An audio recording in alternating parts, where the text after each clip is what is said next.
Welcome to the C.S. Joseph podcast. I'm your host, C.S. Joseph, and today we have a very interesting INFP related Acolyte question. And I'm actually very happy this gentleman asked this question because, and he is an INFP, because I think a lot of people really struggle with family dynamics, especially the nuclear family within Western society as we know it. And I think that just can be like insanely frustrating. So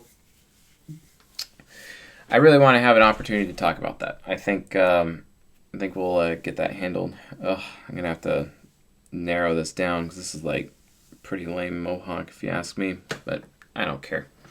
It is what it is. So, all right. Basically, his question is what advice do you have for being the only abstract member of a family? I'm like, oh my god, I totally like get where you're coming from. Because he's like, I have an ISTJ brother and father, which that's not true. An ESFP mother and sister, that's not true. And an ESTP brother and an ISFP sister. Obviously, this person is not typed as family properly because that wouldn't be accurate. But I understand the spirit of from which he's asking, so I can answer the question regardless. And then he's like, how can I change and grow without being held back by the past or standards by those around me? So, how can an INFP deal with a dominantly concrete environment? Okay, so when it comes to family, like, folks, you have to understand that let's look at what the problem actually is before we get to the solution. The problem itself is the nuclear family. The nuclear family itself is evil. It is wrong. It is a negative, psychologically damaging construct that actually harms the human race. Okay?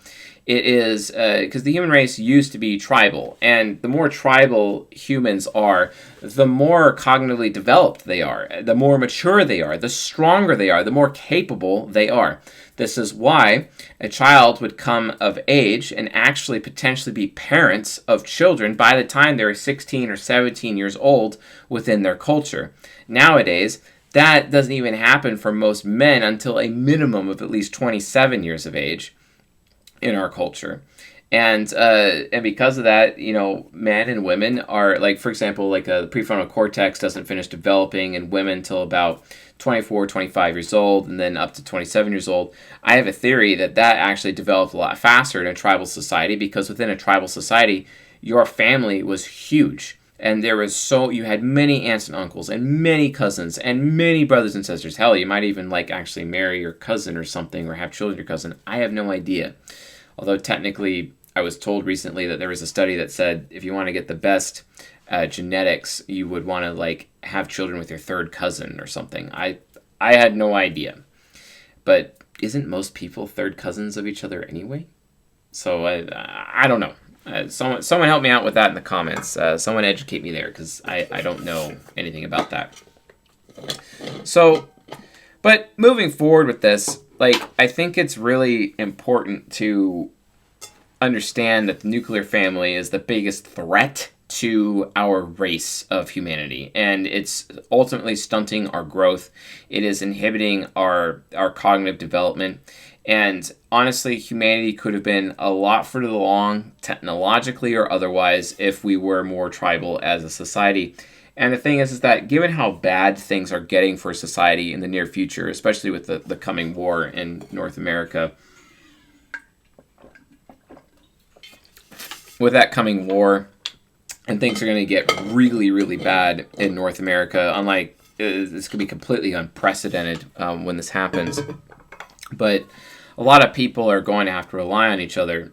So if you're a man, like, make sure that you're going out of your way to establish good relationships with your neighbors, so that we can get through this really hard time that's coming. And people are like, oh, C.S. Joseph talking about a war in North America? Like, yeah, have you ever like read The Fourth Turning? Are you familiar with the prophecy of George Washington at Valley Forge? Have you read Revelation chapter 17 and 18? There's there is so much extroverted, intuitive evidence that a war is coming. I mean, have you been paying attention to the fact that there's research out saying that COVID-19 is man-made? And have you also looked and linked that to Dr. Fauci potentially being involved with funding development research in Wuhan in China? I mean, there's some weirdness there. And if you're going to tell me that that's not enough to spark a war, you're out of your effing mind. Especially when, Archduke Ferdinand's assassination led to the war in World War I, which was well over 100 years ago. And we haven't had a world war since the 1940s, basically. So, yeah, we're kind of due. So you might want to be aware of that risk. And the nuclear family is inhibiting you from loving your neighbor as yourself and establishing good relationships with your fellow man so that if things do get bad, and let's say there isn't a war, let's just say it's economic collapse, let's just say that everyone's going to go hungry. Let's just say it's going to be another Great Depression. Maybe it's a Great Depression and a war. Maybe it's just one or the other. But regardless, there's going to be some huge catastrophe that is going to be impacting North America in a huge way. And if you're not ready for it, I guarantee you, your nuclear family ain't going to do you shit. Okay? It ain't going to do you a damn thing. No. Okay? And the reality of the situation is that people grow the most when they are exposed to other human beings with other types, where they're getting all of the benefits of compatibility and all of the benefits of camaraderie simultaneously. Do you think you're going to be able to find that in a postmodern nuclear family where you're likely just to have a mommy and daddy may not be there because mommy will likely throw him out of the house because she treats men like they're all Homer Simpson because that's how she's been conditioned. And then on top of that, you might have only one sibling because statistically people right now are just replacing themselves. And then that number is even going down. You may end up being just an only child. So how is that going to be for your cognitive development? You're not going to have much compatibility. You're not going to have very much camaraderie.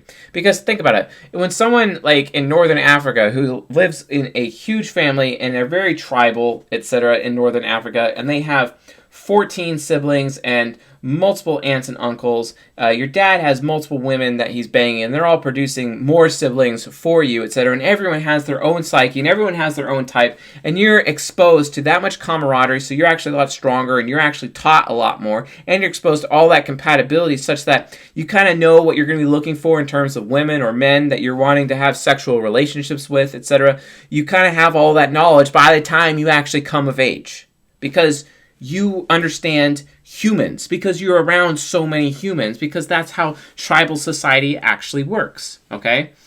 And, when this huge catastrophe, which is about to hit North America in the very near future, C.S. Joseph, he's been a doomsday prophet. Like, no, I'm sorry, it's reality, okay? It's reality,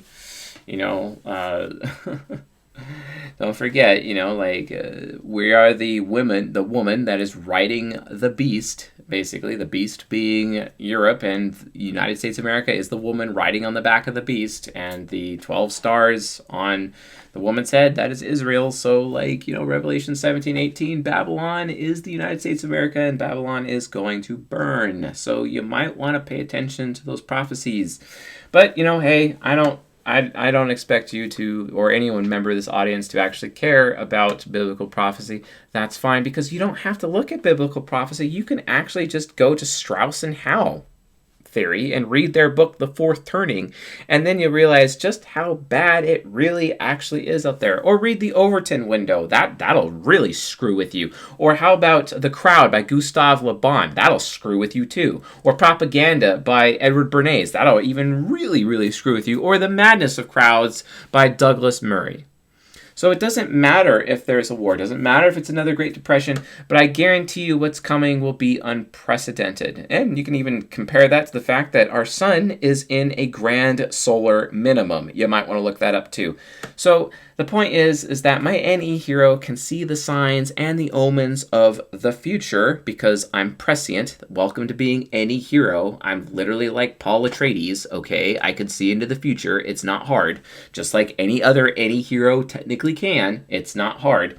But the point is that we can provide these warnings to you folks, and you might want to pay attention. And I guarantee you, your little nuclear family ain't going to be there to help you. So unless you have really good relationships and good bonds with your fellow man, it's not going to get there. And which, by the way, what is the fastest way to get a bond with your fellow man? Well, it's having sexual relationships with them. Okay, like that's the number one way. I'm not saying that you should be, having sexual relations with every person that you meet, but the point is like you all have to realize that this whole disaster that's coming, it's going to force everybody to have to live tribally anyway in order for them to survive. Okay.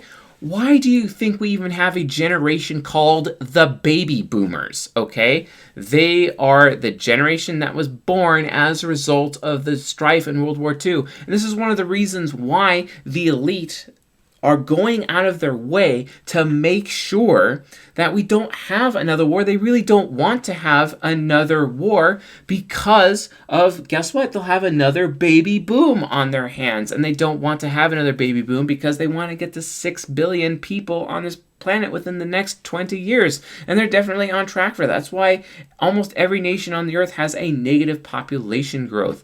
You can look at that in terms of, UN Agenda 21. It's not that hard, okay? That's a thing, okay? Pay attention. That's why there's fluoride in our water. Everything in society exists to reduce lifespan. Have you guys not figured that out yet, okay?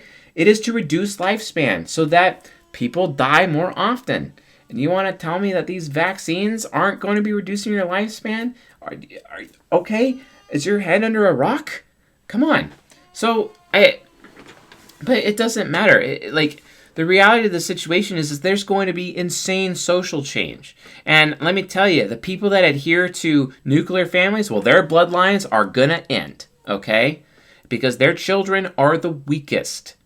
And their families are the weakest. Only the tribal families, those families that end up coming as a result of the storm that's coming, that will be a fundamental change for society, and those people will survive, and those people will rule this land.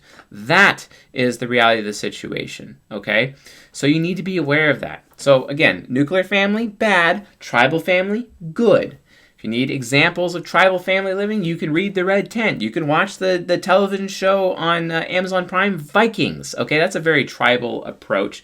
You know they kind of have some nuclear family-ish, but in some cases, not necessarily the case. You might want to pay attention to that. Or you could watch the anime Gundam Iron-Blooded Orphans, okay? That is also a very good example. And if you don't believe that that's the case, you're out of your effing mind, okay? That's normal, and it's becoming normalized today. And already, the collective unconscious of man, the NE of man, of humanity, especially in North America, is already aware of this coming threat. And already you can actually see people making psychological decisions to start living in this tribal format now, today, because it's as if all of our minds are collectively getting ready for what's coming. And then as a result of that, that means we get to survive. Isn't it so interesting that humanity or humans is like the greatest adaptation machine, especially psychologically from a Jungian analytical psychology standpoint? So figure that out. Anyway, the bottom line is, folks, get away from the nuclear family, consider tribal living. You might actually be more successful, and I guarantee you that your children will be way better off as a result of knowing all of those camaraderie and compatible people in their life. And they won't have to wait to finish their cognitive development until 27. It could be just like the old days where their development was finished by the time they were 16 years old back in the day. Okay, wouldn't that be great? Wouldn't it be that great to have such advanced children? This is why I maintain the people of ancient times were far more intelligent than the people of today. I don't care. I really don't care what anyone says to the contrary. That's a fact, especially when you have people like King Solomon, the wisest man who ever lived, or Socrates, the smartest man who ever lived. They are the ancients, and yet here we are today. What's our problem? You see what I'm saying? Have we really progressed that much as a race? You might want to think about that. But in order to continue my crazy C.S. Joseph Doomsday Prophet rant, let's actually kind of dive in a little bit more, since I put in this little foundation here for us all, to actually answer to the freaking question. So, What advice do you have for being the only abstract member of the family? Okay, I'll tell you one thing, and there's really only one thing you can do if you're the only abstract person in a concrete family. There is only one thing you can do, because sorry for you, you don't live in a tribe. You don't have those abstract aunts and uncles. You don't have those abstract cousins, and you don't have all those people around you, because you likely live in the United States of America, where everyone's all about independence, and the affiliative is being independent, etc. And like, yeah, sure, I get it, but the reality of the situation is that we need people in our lives. We need people. We need people. We need their psyches to make us better and to improve us. And you have this poor INFP here who is a gross minority in his family and potentially being abused by his family for being that minority. Do you know how I know, folks? Because that's what happened to me.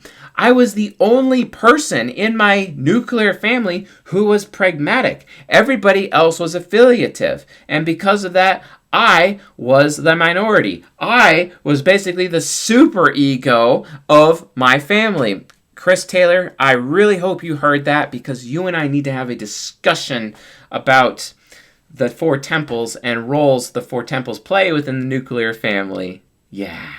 So, call me. Anyway, the point is like, you have to understand, folks, that you really need people. And the INFP in this particular situation, he's ultimately being a victim because he is the only abstract member in this concrete family. So there is only one thing this INFP can actually do to solve the problem. One thing only. And that is, folks, to run away. He would have to leave his family. Now, if he's an underage INFP, probably not going to work out for him. But if he's 18 or older, he needs to get away from his family as soon as freaking possible. The problem is most men these days are not even taught by their parents how to actually become independent, even though we live in this culture that worships independence. But not really independence of men, more so independence of women. Interesting how that works.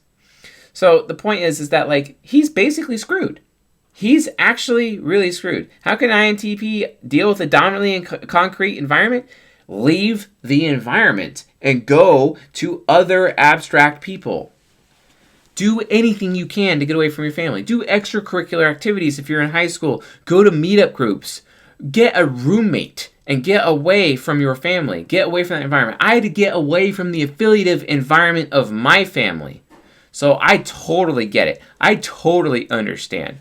And you know what's interesting? Like, my children, they were affiliative too. And it says I was more affiliative everywhere. And then, like, you know, my youngest, he's pragmatic, which I'm very thankful of. But still, you know, and don't get me wrong, I don't, you know, I'm not saying I love my children more than the other. That's not it. I love all my children dearly. And that's all there is to it. But the reality of the situation is it's really important to be in large families. Multi-generational families, tribal families, like, or the family structure that is presented in the book, The Red Tent. And The Red Tent is what we've been having women in the women's group read. I think men should be reading The Red Tent, honestly, so that they can actually kind of understand and get like an idea of what that tribal living looked like at one point in time within our race. It's not antiquated. It really isn't antiquated. If you think about it, we're just our corrupt social system exists. And you can, and again, read Gustave Le Bon's book, The Crowd. Read Bernays' book, Propaganda. Read Murray's book, The Madness of Crowds. And when you understand these concepts, you will literally start to see, from an abstract point of view, how certain social ideas have been conferred upon the Joe Schmoes of the populace, the everybody's of the general populace, human beings, within Western society in order to promote the use of the nuclear family, because the nuclear family stunts the growth of human beings, especially men, and it reduces masculinity so that masculinity could never challenge the system again, because the last time that happened was World War II. And they don't want another world war on their hands because they don't want to have another baby boom on their hands, which is what they fear the most. If you really want to screw over the bourgeoisie, folks, have more children. Please. That's how you really screw the elite over. You have children. That is the ultimate form of rebellion. Trust me. So And besides, having more children would be a huge benefit to your children, right? But no, we can't do that in this pragmatic, independent society where we worship money, and commit idolatry with mammon on a consistent basis. It's all about my OnlyFans. And, oh man, I have to get an abortion because, otherwise my OnlyFans is actually going to be threatened. My income. Wow. Really? Since when is money more important than people? Oh, wait, since for a very long time in this horrible, decadent Babylonian society that we live in, that, it's going to be really rough. This is one of the reasons why I take Malachi chapter 4, verses 5 and 6 very seriously. I maintain it as my life purpose. In the last days, I will send my prophet Elijah to you, and he will turn the hearts of fathers to their sons and the hearts of sons to their fathers, or else I will strike the land with a decree of utter destruction. Now, I may not be the prophet Elijah, but his mission is mine, and that is why I'm on the mission of eliminating fatherlessness. But really, does the nuclear family actually support fathers? No, it doesn't. You might want to think about these social, psychological, sociological concepts, folks, and just literally realize how you've been BS'd your whole life by society and how generations back your family has all been completely BS'd by society and the bourgeoisie. You're literally plugged into the matrix and you have no idea. And of course, you could talk about the Red Pill and Tomasi's work within the Rational Male books and other manosphere sources like Fresh and Fit podcast and Andrew Tate and his brother and on all these other dudes. But the thing is that that's just one niche, and that's just the niche of relationships. You have to realize that this disease, this social conditioning, this mass cultural ignorance is actually even way worse than you realize. But hey, don't listen to C.S. Joseph, who adds in some biblical concepts into his arguments. Yes, don't listen to me. Ignore everything I'm saying about that, and instead just go read Strauss and Howe, okay? Read their book, The Fourth Turning. You need to really pay attention to that, because if you guys don't realize it, y'all are screwed. We're all screwed. So I suggest you guys take steps to get ready to get screwed so that you survive. Because I promise you, your little nuclear families aren't going to do it. Especially when you have abstract INFP victims in concrete, dominant family environments where they completely feel stifled. And the INFP's job, their purpose in life, is to bring wisdom to other people and to remove ignorance. Do you think this INFP is actually going to be mentally equipped to see his purpose in his life? No. Why? Because of his concrete-dominated nuclear family. That's why. Okay? And all of us here in Western society, we are all just as screwed up in some capacity because of the social structure of the society itself. We are not living at the zenith. We are not living in the best way, the most ethical, the most moral, the absolute best way for our development as people. Absolutely not. We are not. Okay? Just read a Montessori-related parenting book, and you'll figure out super quick just how effed up we really are. Okay? You might want to figure that out. So anyway, the only piece of advice I can answer this INFP is get away from your family and stop at nothing until you do. And get around abstract people. Anything you can do to get around abstract. Go join chess club. There's lots of abstract people in there. That'll get you around abstract types. Like seriously, go play Magic the Gathering. It doesn't matter. Go figure it out. Because the more you stay away from your family, the more your personal growth is being inhibited as a person. And I guarantee you it's going to cost you your happiness later in your life. So yeah, you might want to get away from that. All right, folks, that was a little bit of a long one, but kind of needed to happen. And, why not have a rant about the reality, the actual true reality? Most people just think I'm just a raving lunatic, but that's okay. Never not be a raving lunatic because I don't care about what other people think. I'm just going to say it how it is. So hopefully y'all can handle that and hopefully y'all can enjoy that in some capacity. I don't know. So anyway, folks, thanks for watching. I'll see you guys tonight.